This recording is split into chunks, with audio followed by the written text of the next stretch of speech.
This is Beyond the 45, brought to you by talkSPORT Ireland. Well, lads, here we are. We're finally here. Big day, Beyond the 45. Both of you are men who enjoyed a big day out. Mugsy, where does this rank for you? Right up there, I think. Right up there. No, glad to be asked. I was asked to do a few things over the years, but I'd say it wasn't my time. But I think this is right for me at the minute now, and we'll give it a go. It's a great compliment to get 30 seconds in. It could go either way, you know. And the only way I have is called the 45, but I never actually kicked one. So. he might have, but I definitely didn't. Not a chance. We could bypass that. Listen, I'd say we continue on these big days. I think when people probably think of the two of you, they are always drawn to the big days. For you, Mugsy, were they ones you relished, ones you chased, or was there ever a bit of dread? I think if you're was a small child or you're growing up, you always watch the finals or the All-Ireland finals or Ulster finals with your parents, and that's what you want to emulate. You want to emulate your first of all the supporters. You wanted the big day, and then your heroes, the likes of the Peter Canavans, the Plunkett Donaghy's, boys like that. You want to say, look, I want to be like that. And we're lucky enough to get the chance with minors and under 21s under Mickey Hart, and then he went to the seniors. So to say that you weren't hoping you get to Croke Park would have been an understatement. We were just lucky to be involved in great teams, and we won All-Irelands on 3 separate occasions. Not as well as the minors and under 21. So it was great to be alive, and that's what it's all about. How about you, Lee? Did you like the big days out? Did you chase that feeling? Listen, I mean, if you didn't, you'd be telling a lie. I mean, like, there was enough shitty nights. You had to go training, into miserable pre-season. Like, you might agree, like, league could be a bit of a drag as well sometimes. That harsh kind of weather or wind, and it's like never ending. So by the time you get to summertime, and if you're involved, and we were very lucky to be involved in many big days, but I used to relish those, because it's like, what's the point been tight and restricting yourself when you put yourself in this position to play the best and then be at your absolute best as well. So I really enjoyed them. Probably not as lucky in terms of the outcome with a lot of our big days. We had some brilliant days on ground, but the biggest prize obviously eluded us for all that time. But to say, do I have any regrets over them? Absolutely not. Like, I loved playing in Croke Park. I loved being involved with the teams we had. It's funny, you still meet them in the street and you still have a kind of a cheeky smile thinking, maybe we could have done more. But from my point of view, just it was special. And like, I suppose we, since you retire, you're trying to grasp certain things, to fill that void and try and get back to that moment or how that feeling is. And sometimes it's bits like this, talking about the games, meeting the likes of Mugsy now and working with them, that you kind of start reminiscing, and then that's the good feeling again. Did you find that tough when you finished? That filling that void? Listen, you'd be lying if you said if you did. I mean, you're going back into the day-to-day life. So, like, our week and your week was always structured. You'd have your gym 2-3 times a week. You'd be training 2 days a week. You probably have your match the weekend. So your week was structured for you. So, I mean, essentially you've been spoon-fed. You'd be here at this time, you're finished at this time, we'll see you again the next day. Then all of a sudden you're going to the real world again, where it's kind of work, family, and they're great things. I'm not saying that. That's not what I'm trying to say. My point is, you have to go back to that at some stage. But what my point was is how you get that feeling again of, looking forward to something really big. And that was probably the hardest thing I felt for the first year or 2 years, definitely, is like, okay, I'm not meeting with the group again. I'm out of the WhatsApp, which is a big thing. Everyone knows about the leaving the WhatsApp, how deep that is. So is it really as deep as like it takes a lot? I was sure, like, your text every day, there's a bit of crack going on, there's someone's getting slagged, there's what do we do at the weekend, all that kind of stuff. And at least you had a chance to retire. You retired, I didn't. I got the job. So I totally agree with you. When your life it revolves around football, it definitely does. Like, so you're training your Tuesday, Wednesdays, Sundays are just tuck up there. That's the old days, and then your weights training. But when that's tuck off for you, it's mental. Like, I found out in Irish News. Did you? I found out in Irish News that it was dropped. Like, so it was the Irish News rung me to say, well, Owen, can you give us an interview? You're dropped here. So I was like, you serious? And that was, there's 12 of us given the chop. So I says to Mickey, I wasn't ready to come back before Christmas, and he wanted to start straight away. But I says, no, I'll come back after Christmas. But he didn't take it too well. So What year was that? Oh, don't ask me. 2000 we played Kerry. 12, wasn't it? No. 14 maybe. It was a qualifier. Yeah. Down in what do you call it? Down in Clarny. Yeah. And they beat us. And after that, I says, look, I didn't think I was going to come back, but I thought maybe one more year might do me. I never thought I'd be a good sub and stay on the bench. What age were you then, sorry? I was 32. You're still young, like. So I says to myself, right, I'll go one more time on the bench here to see. And then the phone call didn't come. And you're training away with the club, and people's coming to you and saying, well, you're not come back. And then Joe McMahon phoned you and Stevie O'Neill. Dublin beat us in the final that year in the National League. That's right, yes. And then it says, you come back, and I says, tell that man to phone me. And then Hart says, no, he has to phone me. So too pig-headed. What were you like being a sub after, being the go-to man for years? Like, what is that feeling like? Is it a sense of, is it embarrassing? I hated it. Yeah. I hated being a sub. I didn't think this impact player, different players can do that. But I didn't think I was a good impact sub. I'd rather be starting and corner forwards. They're egos. They're not a team player. I'm crazy. Like I hated being on the bench. I hated it. I know everybody hates it, but I just think I don't think I've ever impacted a game coming on. I don't think I have. I think there's a different mentality with it too, though. If you're thinking you're a starter and then you're trying to switch it to be a sub to come on, I was okay. I was never a sub too often unless for injury, but I the exact same. I would have struggled for the concept of the game to get into it, try and find the flow of it like that. I would have, if I started, at least you have the grasp of what's going on. You know what's your opposition, and the guy that you're marking, you're dialed into what's going on. Like, it's just very hard. I thought it was very hard to get up with the pace, and it was flying, and you're going in there.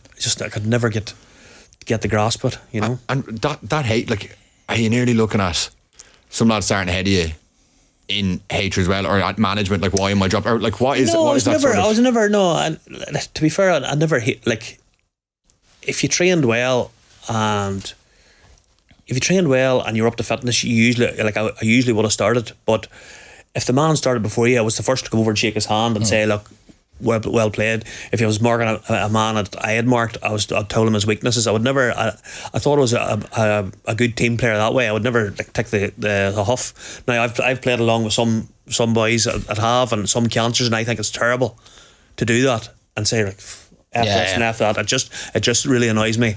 Leave training and this here, that spreads through the team, and that's not a team player. So you've had bad experiences with that before. Is there ways you could deal with, like, even if you're a senior player and you see someone else being like that, would you have ever taken it into your own hands and have words? No. I only started really talking in my latter years for Tyrone. I was more the club. I was always talking away to the club. I was captain for the club, so I'd say they were probably sick of the sight of me and listen to my voice.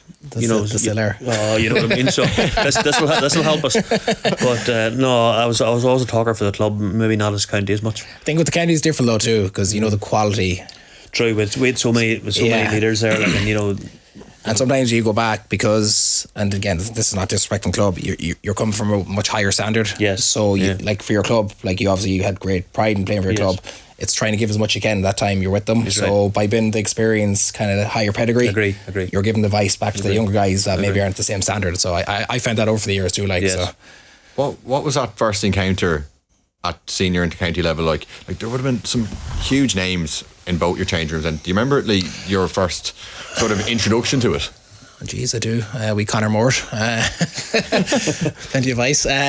We Trevor Moore, and there was big characters definitely. Like, there were still probably the leftovers from the kind of seasons before that, and then the horror era came in then, and there was just kind of a clutter of youngsters that came through from under 21, like Aidan O'Shea's group, say, and he's still going, like that kind of cohort came in. So we're all in probably the same wavelength, but we're lucky, like, one of my heroes growing up was Keith Higgins, like, so he was still there. God forgive me, he was the grumpiest man in his first half. I tell you, if he got 2 words, now he was still quiet, but he got a bit looser as the years went on. But guys like that, but geez, you wouldn't ask him for too much advice early on in my career anyway. But guys like that, but that, I suppose the philosophy that they had was they were very much themselves. Where Horan came in, then he just got rid of all that. So the bigger personalities soon became the guys that were helping us out, giving us advice, making sure that we were made feel welcome. And as the years came by, we became the leaders then all of a sudden, because the culture changed. It wasn't the selfish ego that kicked in saying, "Do you know what, leave those guys in the corner, we're not going to talk to them." And I experienced that for my first 2 or 3 years, especially when O'Mahony was there. A lot of big figureheads from the old squad. Horan came in and he just got rid of all that negativity. And if you weren't part of it, then you were gone. And that was just the reality. And because of that step change, training became better, the culture became better, lads started becoming friends, not just teammates, but friends off the pitch. We meeting up for coffee, having a chat, meeting in the gym, week in, week out, you name it. So that, the big personalities were great at the start and you looked up to them, but before you knew it, you were soon in there. And like the thing as well, like, and same for you, if you start looking at those guys and thinking, wow, this is class, I'm in the same training room, they'll take your place. They'll keep their place. Sure, you're no good to nobody. So what am I doing here, just making up numbers? So I soon realised that, F them. You have to, yeah. It's kill or be killed. And when training started, then it's you know what, I really want to be playing here. And that was the reality. And for me, in those first years, there was a lot of hard knocks in terms of, he got your arse pretty kicked hard, like, and you learned the hard way, but it stood to you then in the bigger days when they came down the line. So a lot of big personalities, but good ones at the start. And it just, I suppose the important thing was that was cleared out. And people who say it wasn't enough for you, but from where Mayo were to where we got to, it was really important during that stage that we became more of a unit than just this individualised personnel. So tough start, but I think over the years it became so much better. Did Horan give you your debut?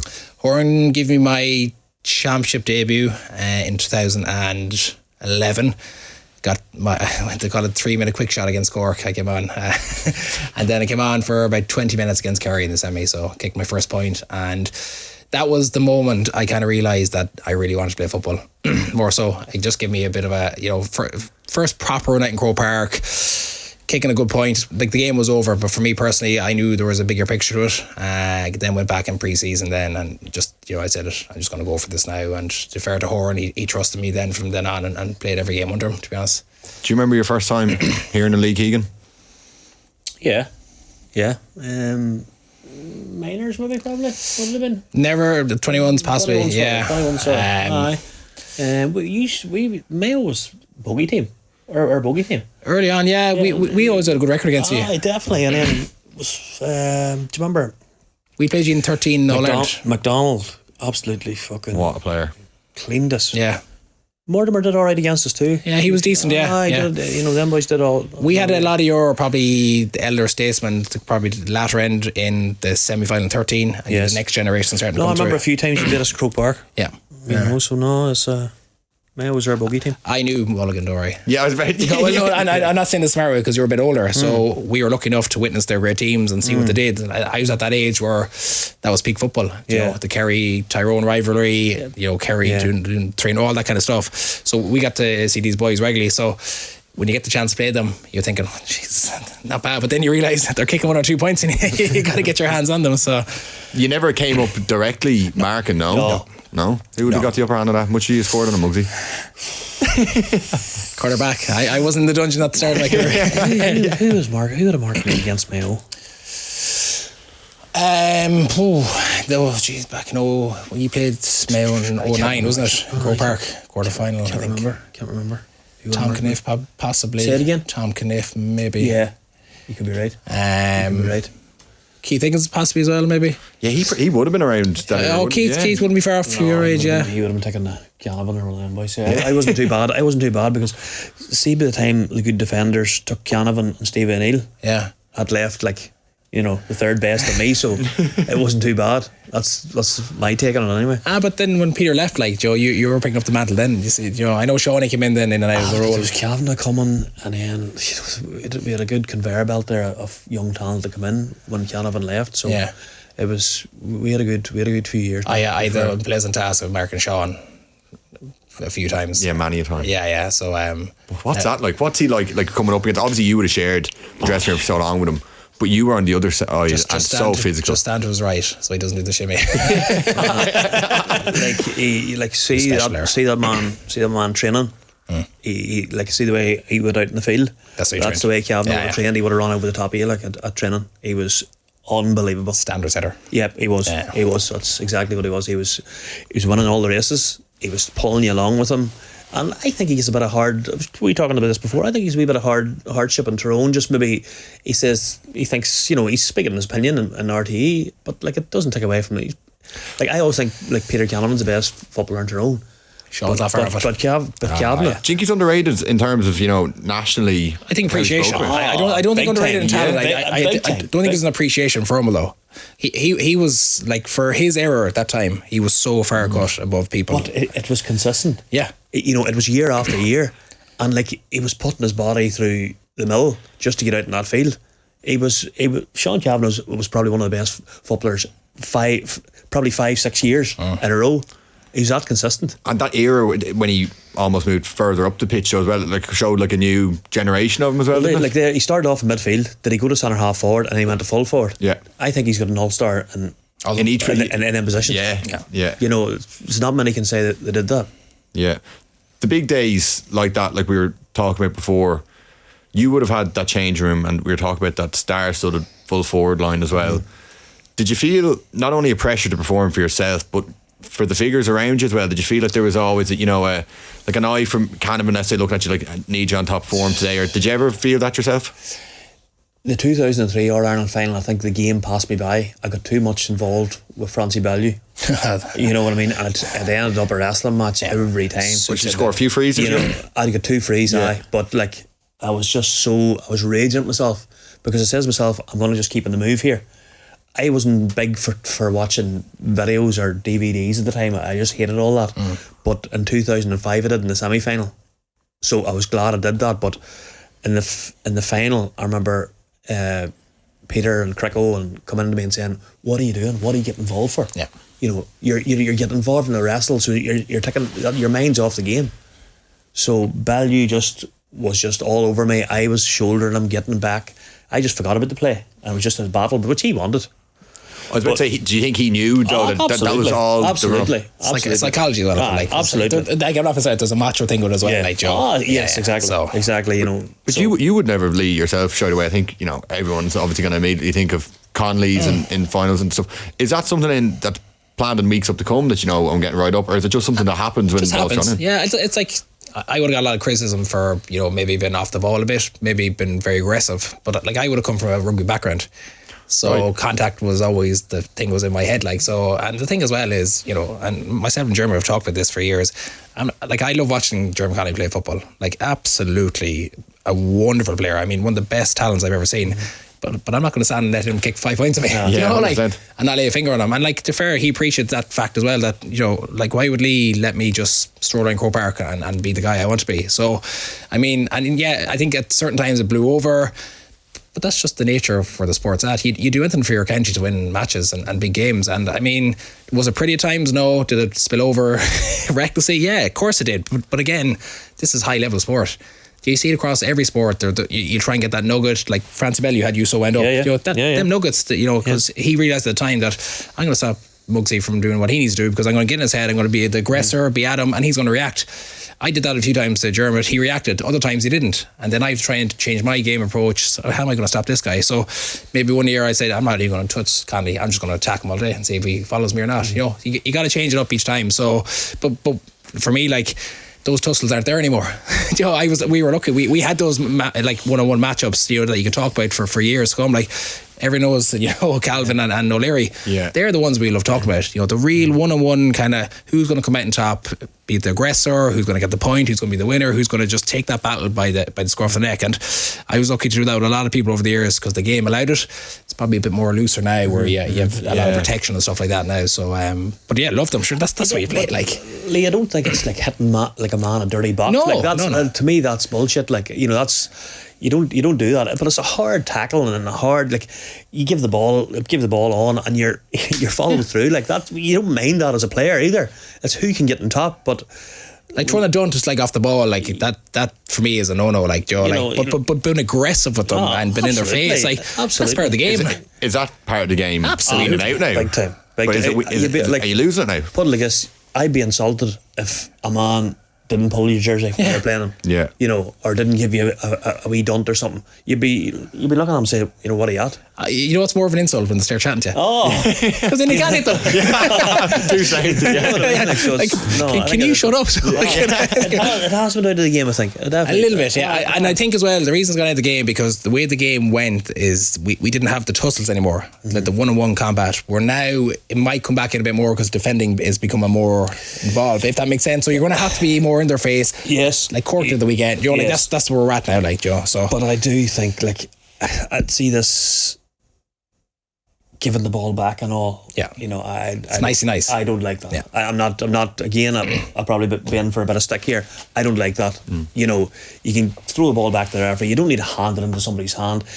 I think again, when you're the referee and you say like, for F's sake, referee, that's not been bad to the referee, like, and then he's. Were you prone to, for fuck's sake, referee, were you? No, I said this. Brian McGuigan would have been a talker to the referee. Yeah. He refereed the game, maybe club. Come on, referee, or, you know, get on the referee's side. But I don't like it's you need to build rapport with the referee. I think, you know, so he can understand you and you can understand him. Yeah. But if you're gonna like be brought every 50 yards up and every 50 yards down, it's a no for me. You much of a mouther, Lee? Can I be honest? No, I wouldn't fit to. My tongue goes out half the time trying to chase one of the forwards. So, like, even at club level, I just say it's too much bad camera for me. So if I'm mouthing at him and I'm saying I'm corner back, right, and next day he buries a goal, he looks like naps. I would have been my older, especially with club. You know, you think you've that wee bit of a leeway and that wee bit of a rapport with the ref, as I said there. Yeah, the referee would tend to side to you. I think if you know you're well done, ref, good call, or you know, come on, ref, you can do better than that. Like nothing that, but you can't even say that now to the referee. Yeah, like anything's just fully done now. Yeah. Like it does kill the flow a bit, though. Joe. Yeah. Even the whole point of handing back, like you're allowing your man to run past you. So that's the great society. Tyrone and Calvin, he was up and down. I thought he was doing the bleep test. He was up and down, up and down. I was going, what is going on here? You know, so he succeeded. Yeah. So, like, two of you, glad for the era you both played in, rather than like, would it be another era you'd like to have been in, or like, do you think that you got I think those probably 2000 to 2020 were golden enough. You got a bit of both now, to fair. No, I don't see when it started coming the whole blanket defence and all that. Just missed that. So I just missed that. But you got football as football. I did. To be fair, you only got to see the games when the YouTube clips and all, and over COVID and stuff, and you sat down, you realised like how good them games were to watch. Yeah. And everybody saying at the time, like the likes of Potspillan and them boys were saying this game's shite and puke football and blah blah blah. That kind of got into your head, and you said maybe it wasn't. Maybe it was, and then you go and see them games in COVID, and it's just action, hard hitting, points scored from 45 yards out. Like the Armagh won the All-Ireland 2002, probably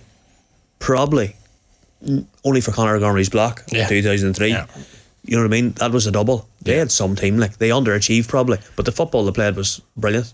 Yeah, they had a lovely brand, like direct football in, heads up football. Absolutely. You know, like I follow that team now too. Like, so wonderful stuff. Like we were saying, like when we first came at Mayo, it was just man on man.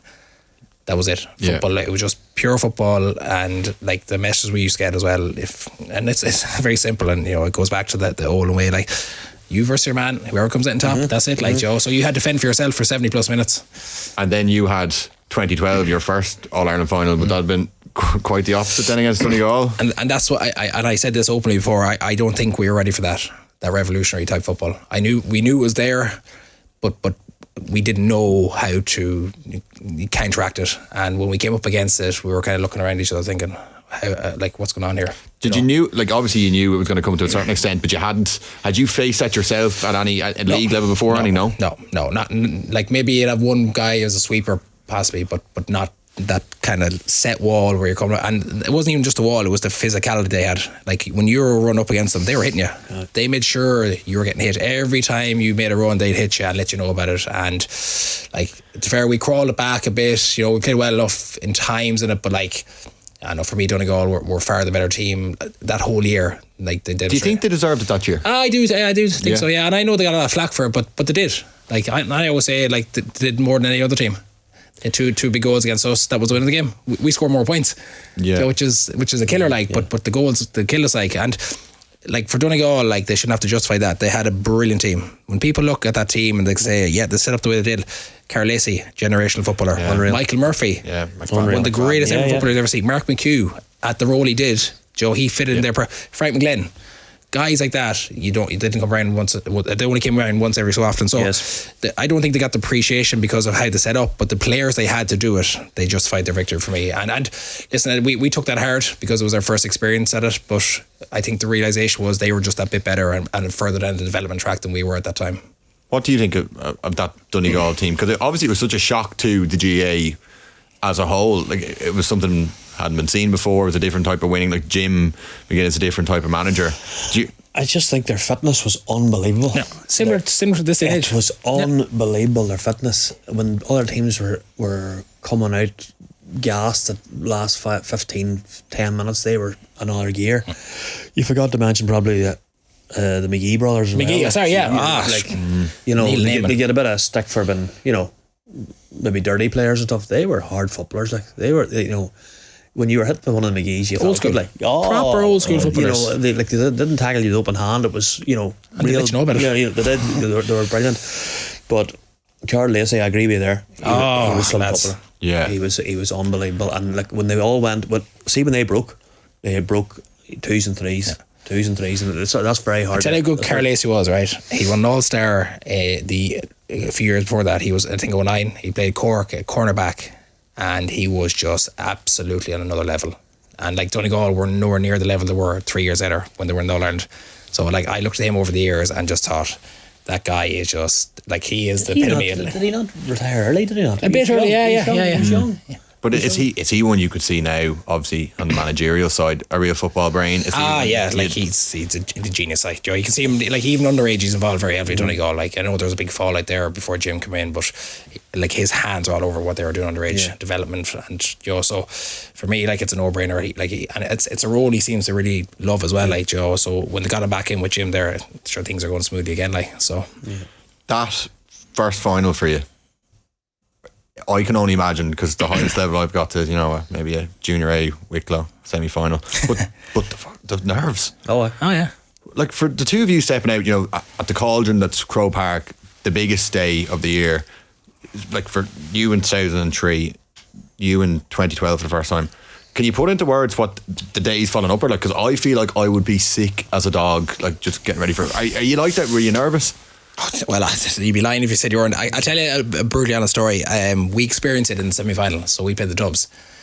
This is big Dubs. Pat Gilroy, year after in the All-Ireland, 82,500, right? And I was walking out and I just kind of looked up and I said, I can't do this. Fuck this. I swear. I looked around and I was like, because the Dubs they're raunch enough, they give it to you. And I was new to this, like the first time I was in a full capacity Croke Park, and I remember walking out and my legs went like lead. And then I knew it was Mark and Paul Flynn. I was meant to pick up Rogan that day actually, Alan, but he was injured. Thank the Lord, because I tell him. So anyway, I must have touched the ball 5 times, and I stumbled it, I fumbled it, I slipped, I couldn't do anything right. And then Paul Flynn rattled the bar and I broke my finger. And I tell you lads, I was the happiest man to go to hospital because my nerves were shattered. Yeah. No, really? Yeah. So and I made a promise that after that game, and we were looking to get him through it, that was the experience I needed to understand what the capacity of the crowd is, what the big day is like. And when I played the All-Ireland 12, and this is no lie, I felt like it was in my back garden. Because of that semi? Yeah. Yeah. What were you like for it?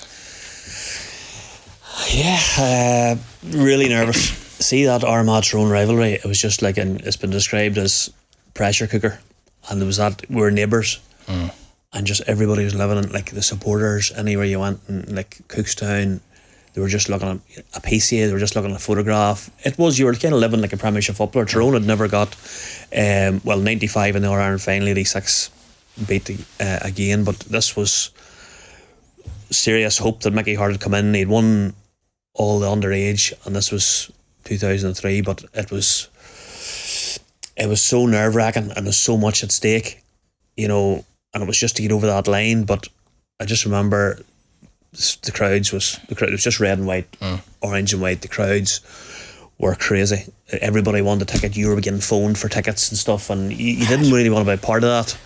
I remember the night before. Do you sleep? Couldn't sleep. No. Couldn't sleep. And I remember walking down. It was about 3 o'clock. I think we stayed out around a coastal village in Dublin. Okay. Clontarfish, maybe? I think that was it. And I remember going down the stairs, and there was the great Cormac and Al, and he couldn't sleep either. Wow. We had a good chat, about 40 minutes. He says, "What way are you?" I says, "I'm fucking shitting myself." I'm shitting myself, to be honest with you. He says, "Look, he says, stay on the move." He says, it could be worse. He says, "You can work on Stephen McDonnell or something like that." And at that stage, Stevie was the bee's knees. So McDonnell was brought back to full back. But little did you know what would happen after that. But look, you can always say you were talking to them. We talked for a good 40 minutes, but it was so nerve wracking. It's that pressure cooker.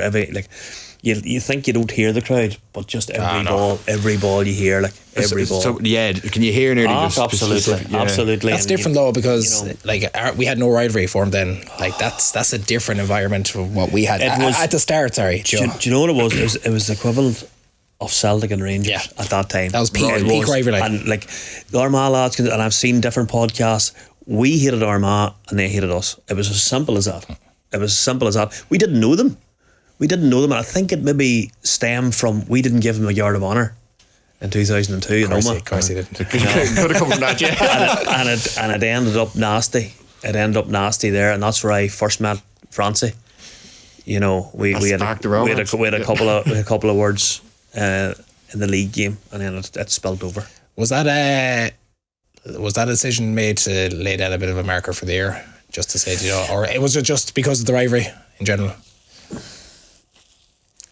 Because you obviously, you're an ambitious group when Mickey came in, so you were thinking big then, so was this kind of at the start of maybe something in your heads that we were going to lay down a bit of manners here and not? I think it probably was, because you hear a lot.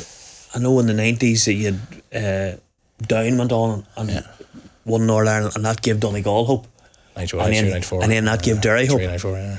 So when Armagh won up in 2002, the older guys would have said, "Geez, we were better than them," and that gave us. We were jealous. Stonewall jealous like of, and then but that gave us a bit of hope to say, right, if they can do it, we can do it. So they set the bar, and as I said, that Conor Gormley block, they probably would have did the double. Do you know what I mean? They definitely would have. I'd love to see him sitting there and they done the double. It was. No, that's what I mean. My experience, that experience is a little different, because we were forming rivalries at an early stage there where you were just peak mania. I mean, that's a different level. I was actually at a Munster game the weekend, and I understand it now. Cork, I understand what Munster hurling is now. I hadn't been to the game in years, but the intensity, lads, in the crowd before the match was just off the scale. I was with Cullen Cooper, and the two of us were nervous. We're not supporting anyone. We're nervous, it was insane. I mean, it's just crazy. Because you wouldn't have had that really. Obviously, Galway so competitive now. Yeah. But for your playing time, they were a couple of provincials, but they were never. It was never to the level of Armagh, Tyrone, early 2000s. Listen, we do hate Galway as well. They hate us, but we respect each other off the pitch. That there's a healthy relationship. But no, because when we came in, we were starting to form kind of this formidable team where Connacht was nearly a bit easy for us to start. So we were looking at the bigger picture all the time. So I remember we played Galway in Salted in 13 and we beat them by 16. And that's how we felt for the years after. And then when they finally came around, we couldn't beat them then. So, but even from a rivalry point of view, it didn't feel like a rivalry because we had the upper hand for so long. Where now I feel like it's on a flip now that we're chasing Galway a bit. But like that, it's important that Galway are good, Mayo are good, because we need that rivalry, because it is so big for us. We love beating them. It didn't matter to us then who was watching it, who was there, who they didn't have. We wanted to pummel them, and that was the reality. They're the same way now. Do you know what I mean? So, but our biggest rivalry, funny enough, became Dublin. That although our biggest rivalry should be Galway, it became Dublin, and we just became. We became a bit obsessed, to be honest. We became obsessed, obviously, about the All Ireland, but we became a bit obsessed with Dublin and trying to beat them because we couldn't beat them. Do you know? Yeah, and obviously you had a couple of the semi-finals, the 2021. I mean, that nearly felt, even from someone watching on, did that nearly almost feel like a final because you finally got over them? It did, because it didn't cost us, but we didn't turn up then. I think 3 or 4 weeks later. So I think it was so big.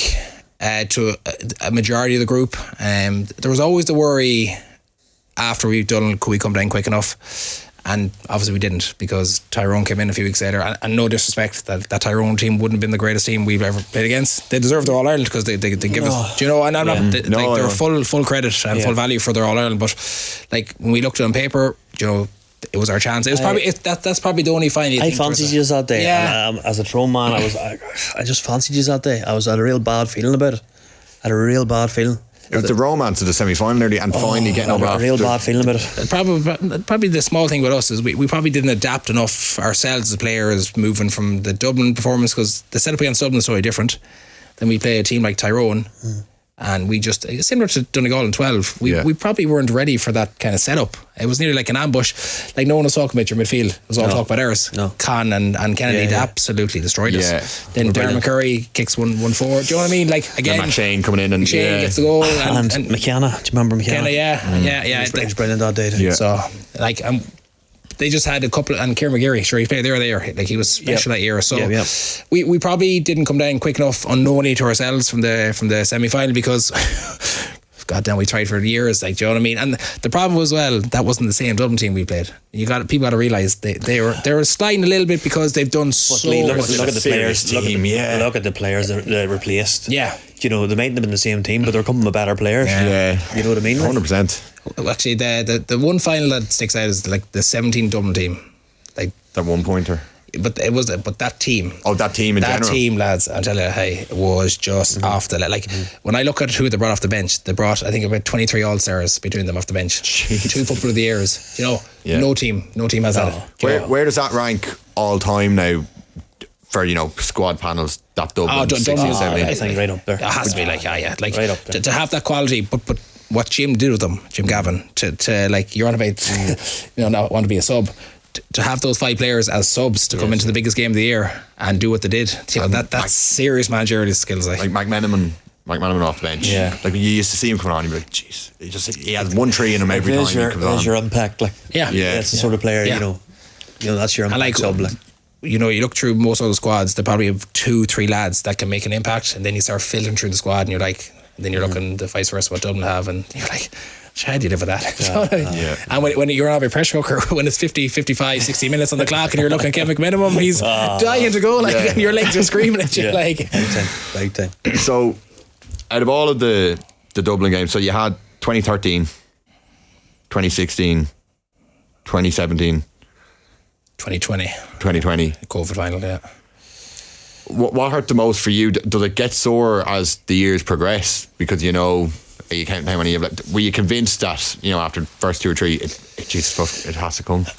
Geez, in 13 we probably, like, we played so well in 13, and it's probably the story of us in finals. If I'm honest, it's goals, concession goals. Because if you look through most of the finals, we've actually scored more than the team in terms of points. You know, like we were actually 7-1 up or 6-1 up in the 13 final, and then Brogan gets the goal.